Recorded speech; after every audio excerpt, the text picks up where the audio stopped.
Hello students, कैसे हैं आप सब। स्वागत है आप सबका एक बार फिर से मेरे इस यूट्यूब चैनल पर। मैं हूं डॉक्टर रवि द्विवेदी और हम यहां पर कर रहे हैं इंजीनियरिंग मैथमेटिक्स। इंजीनियरिंग मैथमेटिक्स की सीरीज में हम लोगों ने लास्ट में हीट इक्वेशन वाला जो टॉपिक था वो कंप्लीट कर लिया था और आज के इस वीडियो में हम लोग wave equation in one dimension समझने वाले हैं। बने रहिएगा मेरे साथ वीडियो के लास्ट तक। वीडियो बहुत ही इंपॉर्टेंट होने वाला है। इस वीडियो में हम लोग derivation of wave equation in one dimension और उसके सॉल्यूशन के बारे में बात करेंगे। ओके, वीडियो पसंद आए तो लाइक करना, शेयर करना और अगर चैनल पर नए हैं तो सब्सक्राइब जरूर कर लेना।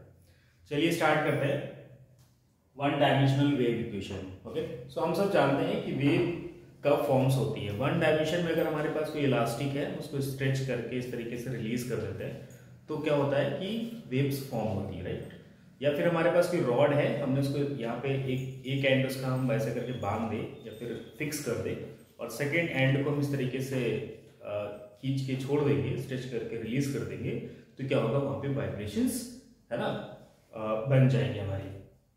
तो वो जो वन डायमेंशन है ना वाइब्रेशंस बन रहे हैं, ठीक है, तो उसमें क्या होना है, एक कोई ना कोई इक्विलिब्रियम पोजीशन होगी, ठीक है, मतलब एक फिक्स पोजीशन को इक्विलिब्रियम पोजीशन होगी। उस इक्विलिब्रियम पोजीशन के अगेंस्ट जो डिस्प्लेसमेंट हो रहा है ना, जो पोजीशंस का डिस्प्लेसमेंट हो रहा है वो हम लोग ऑब्टेन करते हैं with the help of this wave equation.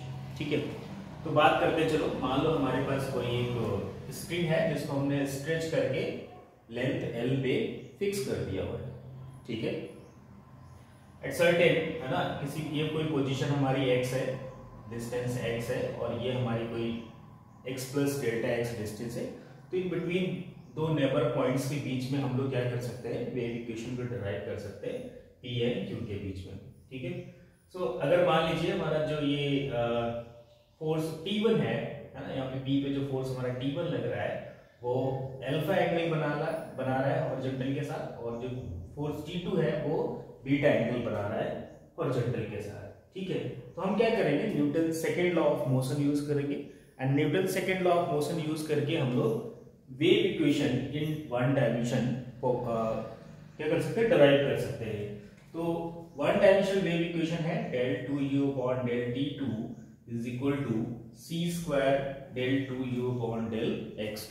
u क्या है यहाँ पे, u है displacement eight with respect two point x and any time t, है ना, किसी भी टाइम t और x के रिस्पेक्ट में जो हमारा डिस्प्लेसमेंट है हम उसकी बात कर रहे हैं। ठीक है, यहाँ पे जो c स्क्वायर कांस्टेंट आता है एक्चुअली t अपॉन रो के इक्वल होता है। t हमारा फोर्स होता है और रो हमारी डेंसिटी होती है। ठीक है, अगर हम इसको कैटेगराइज करें बाय द फॉर्मूला जो हम लोगों ने पढ़ा था p स्क्वायर माइनस 4ac, अगर आपको याद हो classification of second order linear differential equation, मैंने एक वीडियो इस पे अपलोड भी किया हुआ है ना, इस पे जाके देख सकते हैं।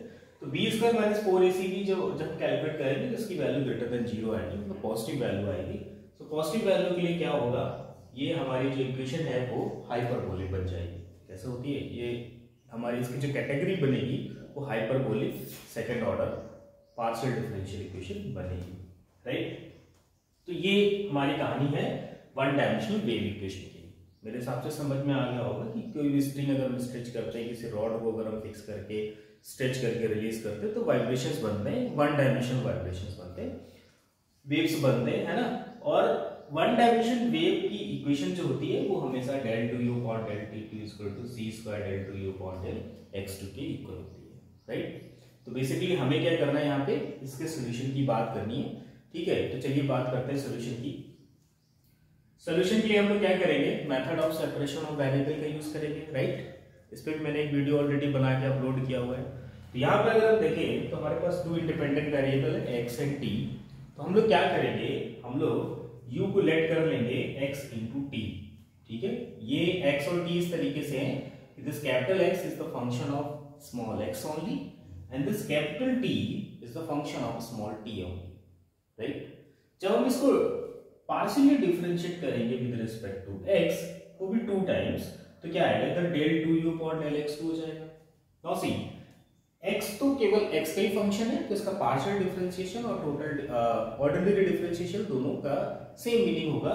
तो हम क्या करेंगे d2x/dx2 लिखेंगे and t as a constant treat होगा तो ऐसे लिख दिया जाएगा, राइट। और उसके बाद हम लोग क्या करेंगे, इस uxt को पार्शियली डिफरेंशिएट करेंगे with respect to t, right. del 2u upon del d2, तो ये क्या आ जाएगा, x हमारा एज इट इज रहेगा, कांस्टेंट है, d2t upon dt square, right. ये दोनों वैल्यूज हम क्या करेंगे यहाँ पे सब्स्टिट्यूट कर देंगे, ठीक है ना। ये दोनों वैल्यूज क्या करेंगे यहाँ पे सब्स्टिट्यूट कर देंगे, तो हमें मिलेगा x डबल डैश मतलब d2x/dx2 upon x is equal to t double dash upon a square t। सिर्फ इतना मिलेगा हमको, x double dash upon x is equal to t double dash upon a square t, ठीक है। उसके बाद हम क्या करेंगे, इन दोनों रेशियोज को हम किसी कांस्टेंट k के इक्वल मान लेंगे। क्या करेंगे, किसी कांस्टेंट k के इक्वल मान लेंगे, राइट। अब कांस्टेंट k के इक्वल मान लेंगे तो क्या होगा कि पहले इसको k के इक्वल करेंगे तो हमें यहां से मिलेगा x double dash minus kx is equal to 0। Then हम लोग इस वाले पोर्शन को इक्वल टू k करेंगे तो हमें मिलेगा t double dash minus k a square t is equal to 0। Is it clear, है ना। अब देखो हमारे पास दो second order ordinary differential equations बन गई है ना, और वो भी कैसी, होमोजेनियस, यानी कि इनका जो CF होगा वही केवल सॉल्यूशन बनेगा, ठीक है। अब हम क्या करेंगे, इंडिविजुअली इन इक्वेशंस को सॉल्व करेंगे, बट क्योंकि हमने जो कांस्टेंट k दिया है ये भी फिक्स नहीं है कि ये पॉजिटिव है कि नेगेटिव है कि जीरो है, तो हम क्या करेंगे, ईच केस के लिए हम इसका सॉल्यूशन ऑब्टेन करेंगे। तो हमने सबसे पहले मान लिया कि जब हमारा k 0 होगा, अगर k 0 हो गया तो x डबल डैश 0 आ गया, x डबल डैश 0 है तो सिंपली सॉल्यूशन क्या हो जाएगा, c1x प्लस c2, राइट। फिर यहाँ पे k 0 माना है तो t डबल डैश भी हमारा 0 हो गया, t डबल डैश अगर 0 है तो t की वैल्यू क्या आ जाएगी, c3t प्लस c4, राइट। अब हमने क्या u को क्या माना था, x इंटू टी, x और t के जो सॉल्यूशंस हैं उनको यहाँ रख देंगे, तो ये हमारा एक सॉल्यूशन बन गया फर्स्ट, ठीक है, जब k क्या है 0 है। सेकंड में हमने क्या किया है, हमने लिया है k ग्रेटर देन 0, पॉजिटिव हम ले रहे हैं k को कैसा ले रहे हैं, पॉजिटिव ले रहे हैं। तो जब k पॉजिटिव ले रहे हैं इसका मतलब k हमारा कुछ लैम्डा स्क्वायर फॉर्म में होगा, k is equal to lambda square. So यहाँ पे k is equal to lambda square substitute करेंगे, so it will be like ये कुछ ऐसा बनेगा, d square minus lambda square x equal to 0, right. Auxiliary equation बनेगी, d is equal to plus minus lambda आ जाएगा, तो CF क्या निकलेगा, c1 e टू पावर, है ना, lambda x plus c2 e to power minus lambda x। So ये हमारा c1 c2 c3 c4 में ले लिया था, तो c5 e to power lambda x plus c6 e to power minus lambda x, right. Similarly यहाँ पे जब k equal to lambda square रखेंगे, so we will get this CF as a solution of this equation, right. Now इन दोनों के जो solutions का product करा देंगे तो ये हमारी वैल्यू आ जाएगी uxt की। Similarly, when we will take k less than 0, k is equal to minus lambda square. So हमें एक और सॉल्यूशन मिलेगा, c9 cos lambda x plus c10 sin lambda x, c11 cos a lambda t plus c12 sin a lambda t, right? तो ये 3 possible solutions हैं, है ना, one dimensional heat equation की। Now which solution is to be considered? कौन सा solution हमें लेना है? हम वो सॉल्यूशन कंसीडर करेंगे क्योंकि हमें पता है कि जो वेव्स होते हैं, जो वाइब्रेशंस होते हैं, वो पीरियोडिक होते हैं। कैसे होते हैं, पीरियोडिक होते हैं, है ना। आफ्टर सम टाइम या किसी टाइम इंटरवल के बाद वो अपनी पोजीशन रिपीट करते रहते हैं, राइट। यहाँ पर अगर हम देखें तो ये हमारा पीरियोडिक नहीं है, ये भी पीरियोडिक नहीं है, ये भी पीरियोडिक नहीं है, बट ये जो हमारा है वो विद रिस्पेक्ट टू टाइम क्या है, पीरियोडिक है, विद रिस्पेक्ट टू टाइम क्या है, क्योंकि साइन और कॉस कैसे फंक्शन होते हैं, पीरियोडिक फंक्शन होते हैं। सो हम लोग क्या करेंगे, इस थर्ड सॉल्यूशन को ही अपना सॉल्यूशन कंसीडर करेंगे, बिकॉज जो बेसिक कंडीशन है वेव्स की, वेव्स कैसी होती है, पीरियोडिक होते हैं, at certain interval of time वो अपनी पोजीशन रिपीट करते रहते हैं। सो हम क्या करेंगे, थर्ड वाला जो है इसको एज अ सॉल्यूशन कंसीडर करेंगे, राइट। नाउ अभी जो हमारा सॉल्यूशन आया है, it contains 4 unknown, 4 constants, that is c9 c10 c11 c12, okay. तो हमें इनकी वैल्यूज निकालने के लिए कुछ कंडीशंस की जरूरत होगी, okay, that's called boundary conditions, है ना। हम लोग क्या बोलते हैं, boundary conditions. So let's look here, suppose यहाँ पे हम बात कर रहे हैं, ठीक है। इनिशियली हमने क्या ले रखा है, इनिशियली जो हमने डिस्प्लेसमेंट ले रखा है वो ले रखा है 0, ठीक है, क्योंकि हमने यहां से स्टार्ट किया हुआ है और इसी पॉइंट के रिस्पेक्ट में अगर हम डिस्प्लेसमेंट देखेंगे तो 0 हो गया, ठीक है। फिर u एंड t हमने स्ट्रेच करके इसको यहाँ फिक्स कर दिया है। अगर यहाँ पे फिक्स है और यही के सापेक्ष इसी के करस्पॉन्डिंग अगर हम इसका डिस्प्लेसमेंट देखेंगे तो वो भी हमारा क्या होगा, 0 होगा, राइट। अब इसके बाद जब हमने वेव्स रिलीज किया, स्टार्ट हुआ है ना, at time t is equal to 0, जब हमारा हमने एक्सपेरिमेंट स्टार्ट किया तब जो हमारा डिस्प्लेसमेंट है this will be given by fx, है ना। जैसे मान लो कि सिंपली यहाँ पे मान लो कि ये पॉइंट x है, अभी ये जस्ट क्या है, बस स्ट्रेच करके टाइट किया हुआ है। तो यहाँ पे अगर हम डिस्प्लेसमेंट की बात करें, यहाँ पे डिस्प्लेसमेंट बाय, क्योंकि अभी तो ये क्या है ना कि टाइप पे डिपेंड ही नहीं कर रहा, तो it will be given by ux only, है ना। ux, 0, मतलब t की जगह 0 रख देंगे तो हमें डिस्प्लेसमेंट मिल जाएगा और उसको हमने अज्यूम किया fx। एंड इनिशियली अगर हम वेलोसिटी की बात करें, क्योंकि अभी ये जब स्टार्ट ही नहीं हुआ है ना, तो क्या होगा, इसमें जो भी वेलोसिटी होगी, है ना, टाइट करने के बाद इसमें जो भी वेलोसिटी होगी del u upon del t, t is equal to 0, ठीक है। वो भी क्या होगा, क्योंकि टाइम पे अभी भी इंडिपेंडेंसी है, तो t इज इक्वल टू 0 रख के हम क्या कर लेंगे, इनिशियल वेलोसिटी भी ऑब्टेन कर लेंगे, दैट इज gx, ठीक है। ये जरूरी नहीं है, किसी क्वेश्चंस में क्या होगा कि इनिशियली वो जो उसका डिस्प्लेसमेंट होगा वो 0 होगा, या फिर इनिशियली वो रेस्ट से स्टार्ट किया जाएगा, मतलब इनिशियल वेलोसिटी वहां पे 0 ली जाएगी, ठीक है। इन बाउंड्री कंडीशंस का यूज करके हम लोग क्या कर सकते हैं, इसका सोल्यूशन ऑब्टेन कर सकते हैं, और वो जो सोल्यूशन आएगा that will be the displacement, है ना, वो हमारा क्या होगा, डिस्प्लेसमेंट होगा, ठीक है। आई होप कि ये पूरा जो कॉन्सेप्ट वाला पार्ट था वो समझ में आ गया होगा। नाउ हम लोग 2 क्वेश्चंस करेंगे। तो दो क्वेश्चंस करने का मतलब ये नहीं है कि दे सफिशिएंट क्वेश्चंस है, आपको और भी क्वेश्चंस करने पड़ेंगे। These are 2 different types of questions, जिनको करने के बाद हमें एक छोटा सा आइडिया लग जाएगा हम किस तरीके से क्वेश्चंस को डील कर सकते हैं, राइट। चलिए स्टार्ट करते हैं, कैसे हम इनका सोल्यूशन निकालेंगे।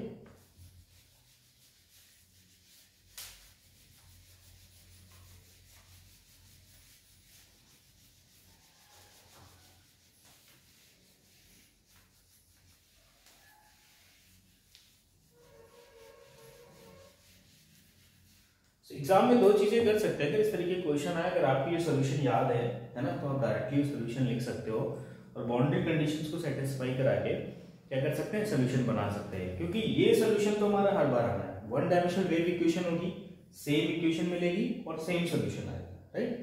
तो पहला क्वेश्चन हमारा क्या लिखते हैं, solve the vibrating string problem. Vibrating string problem है, मतलब 1 डायमेंशनल वेव इक्वेशन फॉर्म होगी, सॉरी, ये कंडीशंस गिवन है, ठीक है। इसका मतलब क्या है कि हमें जो इक्वेशन गिवन है, the 1 dimensional wave equation is given by del 2y upon del t2 is equal to, यहाँ पे हम c स्क्वायर ले लेते हैं and del 2y upon del x, right. del 2y upon del t2 is equal to c square del 2y upon del x। And solution is, इसका solution क्योंकि हमने पहले से ही निकाल लिया हुआ है तो हम यहाँ पे लिख लेते हैं, इसका सोल्यूशन जो है y x t is equal to, इसको मान लेते हैं c1 cos lambda x plus c2 sin lambda x, right. And यहाँ पे जो हमने a ले रखा है, आई थिंक थोड़ा सा करेक्शन कर लेना, वहाँ पे a की जगह c होगा, क्योंकि हम c के हिसाब से डील कर रहे हैं, तो ये हमारा c होगा। अगर हम वहाँ पे इक्वेशन में यहाँ पे a स्क्वायर ले लेंगे तो a आ जाएगा, c स्क्वायर ले लेंगे तो c आ जाएगा, राइट। थोड़ा सा करेक्शन है, इसको कर लेना, c1 cos lambda x plus c2 sin lambda x, और यहाँ पे क्या आएगा c3 cos, है ना, हमने c ले रखा है तो c lambda t plus c4 sin c lambda t, right. Now first condition देखते हैं, y 0 t is equal to 0, तो let's put x is equal to 0, x is equal to 0 रखते हैं, तो ये पार्ट 0 होगा, ठीक है। क्या आएगा, c1 cos lambda, it's x की जगह 0 रख रहे हैं तो ये सिर्फ c1 हो जाएगा, है ना, c1 with c3 cos c lambda t plus c4 sin c lambda t, right. और ये इक्वल टू इसके 0 के इक्वल टू। अब यहाँ पर देखो, इस पोर्शन को तो हम 0 नहीं कर सकते हैं बिकॉज ये पूरा सोल्यूशन 0 हो जाएगा, ठीक है, हम यहाँ पे सिर्फ C1 को 0 कर सकते हैं। क्या कर सकते हैं? C1 is equal to 0। तो C1 इज इक्वल टू 0 आ गया, मतलब अब हमारा नेक्स्ट सोल्यूशन क्या हो गया? हमारा सोल्यूशन हो गया yxt is equal to C2 sin lambda x and C3 cos C lambda t plus C4 sin C lambda t, right? C lambda t. Now second condition क्या है? ylt is equal to 0. Let's put here x is equal to l. So ये हो जाएगा ylt which is C2 sin lambda l, okay, into C3 cos C lambda t plus C4 sin C lambda t. Okay, ये simple से जो steps हैं मैं कर रहा हूँ, इन स्टेप्स को फॉलो करके आप हर क्वेश्चन का सोल्यूशन ऑब्टेन कर सकते हैं। ठीक है, तो ylt इज इक्वल टू ये आ गया और इक्वल टू 0 होगा। अगेन सेम चीज है कि हम इसको 0 नहीं कर सकते हैं। ठीक है, C2 को भी इस बार हम 0 नहीं कर सकते क्योंकि C2 C1 दोनों 0 हो गए तो फिर से पूरा सॉल्यूशन 0 हो जाएगा। तो हम लोग क्या करेंगे? यहाँ पे sin लैम्डा l को 0 कर देंगे। व्हाट वी विल डू, हम लोग sin लैम्डा l को 0 कर देते हैं। तो जैसे हम लोग sin लैम्डा l को 0 करेंगे तो लैम्डा l की वैल्यू जो होगी वो क्या आ जाएगी? n पाई आ जाएगा, राइट? तो लैम्डा की वैल्यू क्या आ जाएगी? Lambda is equal to n pi by l। ठीक है, for sake of convenience as lambda is depending on n, तो हम इसको लैम्डा n मान लेते हैं क्योंकि लैम्डा हमारा n पे डिपेंड कर रहा है। n की ईच वैल्यू के लिए हमें लैम्डा की एक वैल्यू मिलेगी, तो यहाँ लैम्डा n मान लेते हैं। अब हम यहाँ पे लैम्डा की जगह n पाई बाई l रख देते हैं, तो ये मान लेते हैं हमारा सोल्यूशन है yn x, t is equal to, ठीक है, ये हो जाएगा C2, okay, C2 sin lambda is, है ना, हमने यहाँ पे क्या लिया? Okay, yes, C2 sin lambda x means n pi x by l into C3 cos C n pi t by l plus C4 sin C n pi t by l। ठीक है ना, ये हो गया। अब सिंस ये for each n हमको क्या मिलने वाला है? एक सोल्यूशन मिलने वाला है, तो हम लोग क्या करेंगे? इसका एक जनरल सोल्यूशन बना लेते हैं। क्या करते हैं? जनरल सोल्यूशन बना लेते हैं। जनरल सोल्यूशन कैसे बनेगा? जनरल सोल्यूशन बनेगा yxt is equal to summation n is 1 to infinity भी ले सकते हैं, 0 टू इंफिनिटी भी ले सकते हैं, बट साइन 0 0 होता है तो हम वो लिखें या ना लिखें उससे कुछ खास फर्क नहीं पड़ने वाला, राइट? तो n is equal to 1 to infinity, ठीक है, और फिर हमको क्या मिलने वाला है? राइट, साइन इस C2 से अंदर मल्टीप्लाई करा देते हैं, इसको हम मान लेते हैं en cos n pi ct by l plus इसको मान लेते हैं bn sin n pi ct by l and sin n pi x by l। I hope यहाँ तक क्लियर हो गया होगा। ये दो कंडीशंस हमने अभी तक यूज की हैं और हमारा जो सोल्यूशन है वो इस फॉर्म में आया है, राइट? अब देखो यहाँ पे बात ये है कि अगर यहाँ पे हमें, ठीक है, ये जो इनिशियल फंक्शन है yx0 मतलब t0 पे जो इनिशियल फंक्शन मिल रहा है इसकी वैल्यू अगर 0 दी जाती है, ठीक है, इसकी वैल्यू हमको क्या दी जाती है? 0 दी जाती है, तो यहाँ पे, है ना, यहाँ पे an की वैल्यू 0 हो जाएगी। यहाँ पे an क्या हो जाएगा? 0 हो जाएगा। और अगर ये हमको इनिशियल वेलोसिटी 0 दी जाती है, राइट, इनिशियल वेलोसिटी अगर हमको 0 दी जाती है तो हमारा bn 0 हो जाएगा। ठीक है, अभी हम देखेंगे किस तरीके से 0 होगा। तो अभी हमारे पास क्या हुआ कि हमने दो कंडीशन यूज की हैं और दो कांस्टेंट्स की वैल्यू हम लोग ऑब्टेन कर पाए। नाउ हमारे पास अभी भी दो कांस्टेंट्स हैं, an और bn। ठीक है, an bn के लिए हम लोग क्या करेंगे? नेक्स्ट कंडीशंस यूज करेंगे। क्या करेंगे? नेक्स्ट कंडीशंस यूज करेंगे। तो चलिए देखते हैं कैसे हम लोग नेक्स्ट कंडीशन यूज करेंगे। बस एक क्वेश्चन भी ठीक से समझ लेंगे तो मेरे हिसाब से कि आपको आइडिया लग जाए कैसे हम क्वेश्चंस को डील करने।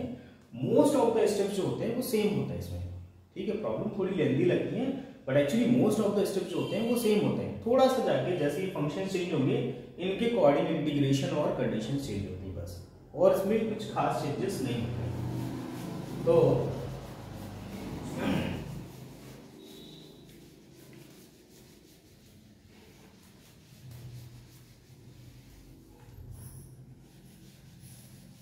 हमारा लास्ट सोल्यूशन है, right, sine N pi C T by L sine N pi X by L. अब देखो नेक्स्ट कंडीशन क्या, t इज इक्वल टू 0 पे हमें ये फंक्शन मिल रहा है। ओके, सो लेट्स से कि ये हमारा fx है ना, y(x0) जो है वो हमारा fx है। सो पुट कर देते हैं y(x0), t की जगह 0 रख देते हैं, ठीक है। t की जगह 0 रखेंगे तो क्या होगा, ये 1 हो जाएगा और ये तो 0 ही हो जाएगा।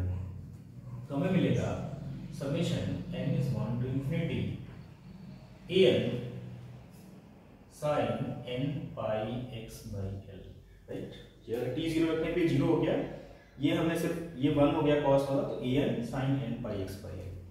तो अगर हम इसको ध्यान से देखें तो ये क्या है, कोई मान लो हमारे पास फंक्शन है, उसका हम साइन सीरीज में एक्सपेंशन कर पा रहे हैं। इसका मतलब क्या है कि ये इसका फूरियर साइन सीरीज है। क्या है इसका, फूरियर साइन सीरीज है।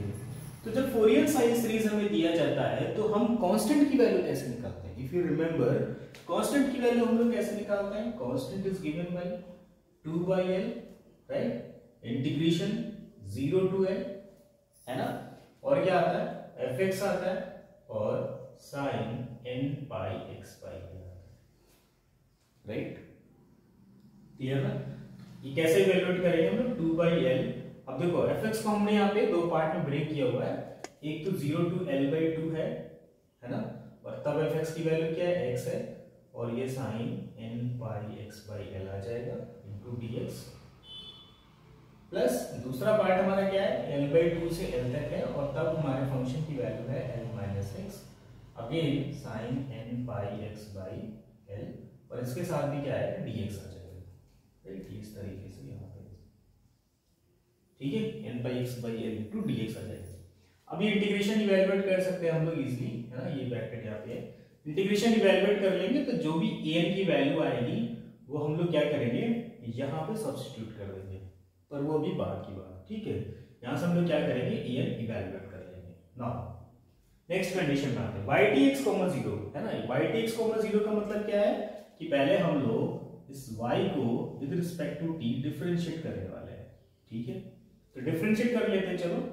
ये हो गया summation n is 1 to infinity an as it is रहेगा, this is minus sin n pi c t by l, right, and upon में हमारे पास क्या होगा, नॉट इन अपॉन, अपॉन में हमारे पास होगा n pi c by l, right. So चलो मैं इसको यहां से ऐसे लिख दे रहा हूं, n pi c by l, ठीक है, प्लस bn, ठीक है, और ये हो जाएगा cos n pi c t by l into n pi c by l, and into ये हमारा जो साइन वाला पार्ट है ये एज इट इज रहेगा, sine n pi x by l, ठीक है। हमने क्या किया, इसको with respect to t differentiate कर दिया है। और नाउ अगेन हमें क्या करना है, t की जगह 0 रखना है, so del y upon del t upon t is equal to 0। Let's say this is gx, है ना, मान लेते हैं कि हमारा gx है। तो जब t इज इक्वल टू 0 रखेंगे, इस बार ये टर्म हमारा 0 हो जाएगा, we will get only, ये पूरा 1 हो जाएगा। क्या मिल जाएगा हमको मिलेगा summation n is 1 to infinity, right, n is 1 to infinity, this will be n by c by l, n by c by l, okay, और ये 1 हो गया, ये हो गया, into sin n by x by l, right, n pi c by l, और इसके साथ bn भी रहेगा, ठीक है, bn n pi c by l into sine n pi x by l, ठीक है। ये 1 हो गया, ये 0 हो गया, पूरा मैथ्स का काम खत्म हो गया, यहाँ से ये आ गया और ये आ गया, राइट। अब देखो अगेन फिर से देखो, ये हमारी फूरियर साइन सीरीज बन गई। अब ये पूरा हमारा एक कोई कांस्टेंट है, ये पूरा क्या है, इसको मान लेते हैं cn, मान लेते हैं, इसको क्या मान लेते हैं हम लोग, cn, बट नॉट cn मान रहे, हम इसी कांस्टेंट को लेंगे। तो यहाँ पे जो bn n pi c by l होगा, this will be given by 2 by l 0 to l gx into sin n pi x by l dx, ठीक है ना, फोरियर साइन सीरीज का हम लोग फिर से यूज कर रहे हैं। तो bn n by c by l is equal to 2 by l, ठीक है, और ये हो गया, तो ये l से l कट गया, bn is equal to आ गया 2 by n by c, है ना, 0 to l, gx की वैल्यू क्या गिवन है हमें, x minus l and sin n by x by l into dx, ठीक है। अब ये इंटीग्रेशन हम इजीली कैलकुलेट कर सकते हैं, है ना। यहां से क्या आ जाएगा, हमारी bn की वैल्यू आ जाएगी, an की वैल्यू हम ऑलरेडी ऑब्टेन कर चुके हैं। तो लास्ट सॉल्यूशन जो हम लोगों ने लिखा था yx is equal to summation n is 1 to infinity an cos n pi ct by l, तो वहां an की वैल्यू रख देंगे, plus bn sin n pi ct by l, वहां bn की वैल्यू रख देंगे, that will be our complete solution, right. तो वो हमारा क्या हो जाएगा, कंप्लीट सॉल्यूशन हो जाएगा। तो क्या करना है हमें, देखो क्वेश्चन करने का, अब ये एग्जाम में डिपेंड करेगा कि आपके पास टाइम कितना है। अगर आपके पास टाइम है तो आप method of separation of variable से स्टार्ट करके, ठीक है, पूरा सॉल्यूशन निकाल के पूरा दिखा सकते हैं। टाइम नहीं है, आपको सॉल्यूशन याद है, तो आप directly the solution of the one dimensional wave equation is given by this, now using these boundary conditions, ठीक है, हम ऐसा कर सकते हैं। तीसरा केस ये भी कर सकते हैं कि ये दो बाउंड्री कंडीशन हमेशा सेम रहेंगी, 0 t is equal to 0, l t is equal to 0। इन दो बाउंड्री कंडीशन यूज करने के बाद जो हमारे पास सॉल्यूशन आया था, yx t is equal to summation n बराबर 0 to infinity an cos n pi ct by l plus bn sin n pi ct by l into sin n pi x by l, right. इसको भी याद रख सकते हैं। इसको याद रखेंगे तो क्या होगा, हमें बस लास्ट दो में से कंडीशंस को यूज करना होगा और हमारा सॉल्यूशन आ जाएगा।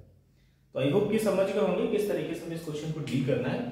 बहुत क्विकली हम लोग ये क्वेश्चन और देख लेते हैं, थोड़ा सा डिफरेंट होगा ये, फिर हम लोग इस वीडियो को बाइंड करेंगे।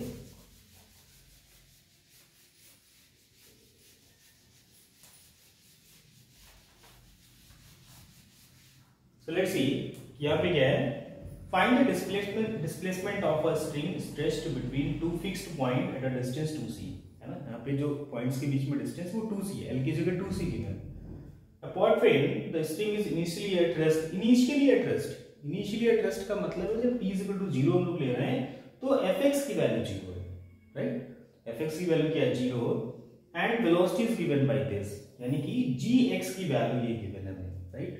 तो यहाँ पे अगर हम बात करें तो ये हमारा सेकेंड नंबर में इक्वेशन जो बनेगी वो del 2u upon del t2 is equal to c square del 2u upon del x2, right. Solution मैं अब इनकी कंडीशंस लिख दे रहा हूं पहले। u 0t जो है वो 0 है, राइट।